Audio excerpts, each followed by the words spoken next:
Trump প্রশাসন বিশ্বের 43টি দেশের উপর ভ্রমণ নিষেধাজ্ঞা আরোপের পরিকল্পনা করছে।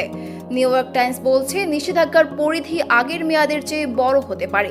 রয়টার্সের প্রতিবেদনে বলা হয়েছে, নিষেধাজ্ঞার তালিকায় 41টি দেশ রয়েছে।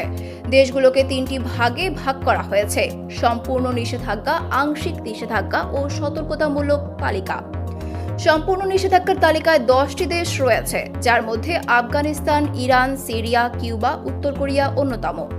নিউ ইয়র্ক টাইমসের তথ্য অনুযায়ী Bhutan, Libya, Somalia, Sudan, Venezuela ও ইয়েমেনের সম্পূর্ণ নিষেধাজ্ঞার আওতায় পড়তে পারে।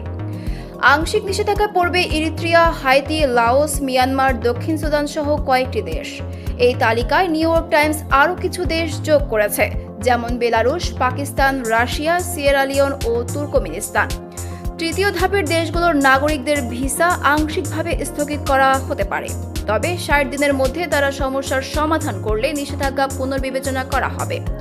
নিষেধাজ্ঞার মূল কারণ হিসেবে দেশগুলোর ভিসা যাচাই বাছাই প্রক্রিয়ার ঘাটতি ও মার্কিন প্রশাসনের নিরাপত্তা উদ্বেগকে উল্লেখ করা হয়েছে।